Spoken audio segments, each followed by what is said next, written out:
Hey everyone, Ryan Young, Kama Jiu-Jitsu. I want to this is a follow-on video to one I just did on the Gracie family champions. And what I thought I'd do is I'd take it to the next step and we kind of zero in on two of the undisputed champions of the family, Hickson and Halls. Now, why Hickson and Halls? Well, the reason is, for me at least, putting them together, is because there's only a 7-year age difference between the two. Whereas Carson Sr., who was the champ of the family prior to Halls, is about 19 or 20 years older than Halls. And Elio is also a generation ahead of Carson. So it's kind of hard to compare them. What you really have to do in comparing the champions of the families, you have to kind of look at how they did relative to who was around you. You could say, well, with every next family champion, the champion got better because they were able to benefit off of what the former champion did, taught, was able to figure out and passed on to the next family member. So really it's hard to compare Elio to Carson, Carson to Halls. But like I said, since they're 7 years apart, it's a little easier to make a distinction between the two. Now you're gonna have that camp that says, no, it's Halls who's the best, you know, especially for the people who are on the Carlos Gracie senior side of the family. They're gonna say Halls is the best. And on the Elio Gracie side, you're gonna say Hickson is the best. Which one is better? Well, like I'd mentioned earlier in the last video, Joe Rogan interviewed Hickson just a few years ago when Hickson was out promoting the Jiu-Jitsu Global Federation, or the JJGF. And he pinned Hickson down on that and said, you know, who's better, you know, you or Halls? And Hickson just said, well, if you look at in the last 30 times that I trained with my brother Halls, the first 10, Halls was beating me pretty handily. The next 10 went as a stalemate. And the final 10, I caught him up and I passed him. So in other words, he eventually caught Halls. This is significant because Halls was still in his prime. Halls died at age 31. He died at age 31, and so at 31, you're still in your prime. And Hickson, that would make him about 23, 24. And he's approaching his prime. So if he did it the year before Halls passed, then yeah, I mean, that's pretty valid. Does that diminish the significance of Halls? I say no. Just like how we have software updates for anything that we buy, right? Anything that we buy for our phones or whatever, there's always updates. And what you have is you have Gracie Jiu-Jitsu, which was started by Carlos. This is what I call, I'll put it on this side, Gracie Jiu-Jitsu 1.0. So he took what he got from Maeda and worked on it, changed some things around, taught his brothers, and he fought with it. And he fought pretty successfully. I think what was happening with him is that he was kind of getting the wheels turning because he had bigger and better things in mind for the art. And got his brother trained up and ready to go. And Elio, though, made some improvements on the art as well. And one of the improvements that I think he made that was very significant, that even helps people like me, you know, me being a little guy, is that he basically made the guard an offensive position. You know, they always did, you know, let me step back. You know, people will come back and say, well, if you look at Kano's book and Mifune's book on Judo, there are chokes from the guard. Yes, they've always been chokes from the guard. But based on the way they teach the choke versus the way Elio did the choke, I think Elio's choke was far superior. To the point where you had Kato, who was I guess the vice champion to Masahiko Kimura, and Elio put him to sleep. And Kato had no clue what was coming. I mean, you just look at that video and you see that hand sneak in, it gets in really deep, and then the second hand goes in, choke, and he didn't even see it coming. He will place one hand on the collar. And with the second hand, he will apply his favorite move, the choke. How do you not see it coming if you weren't training in it? I don't know. But that's what I call Gracie Jiu-Jitsu 2.0, right? So Carlos influenced his brothers. Elio influenced his sons and Carlos's sons, particularly the older and the middle group. I don't know about the younger group. And the reason why is because now you have Halls. And Halls was a big influence on a lot of his brothers and his cousins. Now, one thing, when you really think about it, he added in, what I like to tell people is, and you know, other people who are more in the know can kind of correct me if I'm wrong. He added wrestling concepts. And you know, one thing about wrestling is very explosive. Elio's jiu-jitsu was very much defensive. Let your opponent determine how he's going to get himself beat. Whereas Halls, developing off of some of the aggressiveness from wrestling, went after people. I mean, you look at that video with him and Hickson rolling, and he just goes after Hickson. It's not like what you would see Elio doing to anybody. You know, if Elio taught everybody, where did Halls get that from? Well, I think Bob Anderson was an American wrestler that he befriended and started training with, and he might have picked up a lot of that from wrestling, because wrestling is explosive by nature. So he got that, plus a lot of the wrestling things that we do, a lot of the takedowns, were all inspired by American wrestling, and that was from Halls. So that's what I call Gracie Jiu-Jitsu 3.0, right? So now the next question is, okay, so how does Halls compare to Hickson? Well, like I mentioned earlier, Hickson actually beat Halls. Well, what did Hickson do that was different? Because a lot of people, well, you know, if not for Halls, then Hickson wouldn't be as good as he is. That's true. Halls, from what I'm told, was a big influence on Hickson, as well as a lot of other people. Fabio Santos, friend of mine, got his black belt from Hickson. And that was because when Halls passed as a result of a hang gliding crash, Fabio was a brown belt. Fabio would have been the 9th black belt under Halls Gracie had he not passed.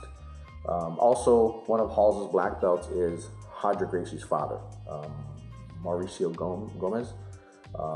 Also, there's Mario Stambowski, who's a pretty famous Gracie. I think he's a red belt, I'm not sure. No, he's not a red belt, he's a core belt, who was also a black belt in the Halls.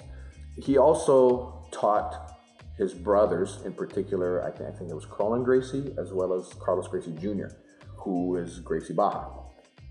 In fact, Gracie Baja came to be because after Halls passed, his academy, family members that are in there, you know, I think Half Gracie, Half Henzo, those Gracies, as well as the Machados, you know, they all were in, you know, they're all under Halls' school. I guess they had decided that Carlinhos, so Carlos Gracie Jr., would then take the reins and run the academy, which is then how Gracie Baja came to be. But now Hickson, having learned from Halls, from his father, from a lot of people, Hickson took jiu-jitsu to the next level. So, you know, Carlos is the originator after learning from Maeda. Elio, among other things, made the guard what it is today, a pretty aggressive, dangerous guard is what it is. Not so much aggressive, but dangerous. Halls added a lot of aggression into jiu-jitsu, as well as a lot of the more modern techniques that you see, especially on the jiu-jitsu that comes down from Carlos Gracie senior side of the family. Hickson, though, his contribution to jiu-jitsu is less evident, and the reason is because Hickson didn't have a lot of full-time students. He would teach people here and there. He would kind of give you little bits of information here and there, especially among family members. But he didn't have too many family members that he taught. In fact, I don't know if he had any that he taught from beginning to end. You know, a lot of the black belts that he gave out were not students that he taught from beginning to end. They were students that he finished, but not the ones that he started and had them day in and day out. And the same thing happened in the U.S. In the U.S., once he moved, he was in his 20s. There weren't that many people who earned a black belt from Hickson and earned it as a result of training with him day to day. There are a lot of people that wear a black belt that Hickson put on them, but I don't know how many of them were his true day-to-day students. I know Dave was one, Dave Kama was one for sure. Hickson added a number of contributions that even today, most people don't know. And they have to do with his thoughts on connection, which is, it's kind of a cerebral concept. I mean, it's, if you understand it, you feel it and you can do it. It's hard to explain to somebody. Also with the weight distribution.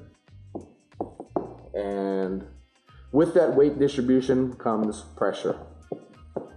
You know, everybody likes to talk about how they do a pressure game, but they really haven't felt pressure until they have trained with Hickson. You know, with his weight distribution principles, it's weird because he can defend things without moving, seemingly. He actually is moving. His body is shifting, but it's just very imperceptible to you. So Hickson does what I like to call, I haven't heard anybody else call it this, but I call it Gracie Jiu-Jitsu 4.0. Now, most Jiu-Jitsu, from what I've seen, traveling around and meeting with people and stuff, most of Gracie Jiu-Jitsu is here at 3.0. So Halls has directly influenced most of Jiu-Jitsu to a certain degree, which is amazing because, like I said, he lived 31 years. And in those 31 years, he was able to make a huge contribution, which continues to this day. With Hickson, we're trying to get his contribution out. Now that he's retired from fighting and from competition, and he doesn't take any challengers anymore. You know, he's 58 years old. Why would he, right? He's now trying to spread the art more and try to influence people, which is why he does so many seminars these days, and which is why he has the Jiu-Jitsu Global Federation. You know, we're trying our part too. You know, trying to get his version of the art taught, because there aren't that many people that know it, unfortunately. But there, you know, if we can help it, there will be more. So when you think of the term, you know, the original premise of this video was Halls versus Hickson.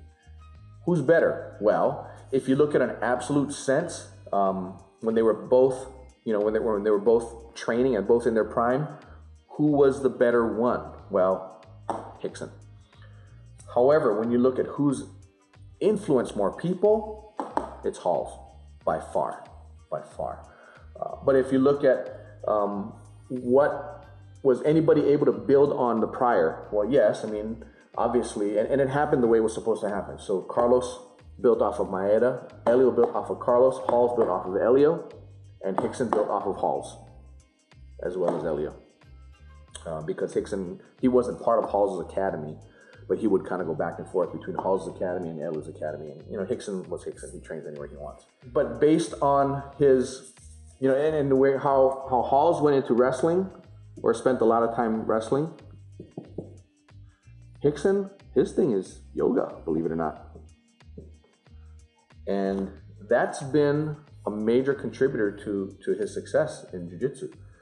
The ability to get outside of his body or to control it in such a way that you can't really stop him in that sense. So it's not a fair comparison, even though they are generationally the same. Hickson was just able to take what others have built for him prior, and then taking it to the next level. Would Halls have figured all this stuff out? I have no idea. He died so young. It's hard to say. But it's just one of those things. We all have our favorites, and everybody is going to continue to have their favorites. It's just one of those topics that gets pretty heated. Well, my teacher's better than yours. Well, no, my teacher's better than yours, and it's, what do we call that? A pissing match? Anyway, I'm just fascinated by all this stuff, and I'm putting this on here because I'm thinking some of you also are pretty fascinated by this stuff. So this is the information as I have it. It's current as far as I have it, but you know, I'm not the be-all, end-all. I'm certainly not a Gracie family member. So all the information I have, though, has come from a lot of other sources, including Gracie family members and other old school masters who have been around, at least Halls and Hickson. So that's what I got for you. You know, if you've got more, let's start a debate. Hit in the comments below. Throw anything you got in there that you think can contribute to it. Thank you for sharing our videos. Like I said, we got up to 1,000. We got to 1,000 subscribers, which is an awesome thing, being that we only really started putting more videos on probably about 5 weeks ago. And thank you for that. Thanks for sharing. Thanks for liking. Thanks for thumbs down. Whatever. It's up to you. And that's all I got. Train safe and happy training. Take care. Bye.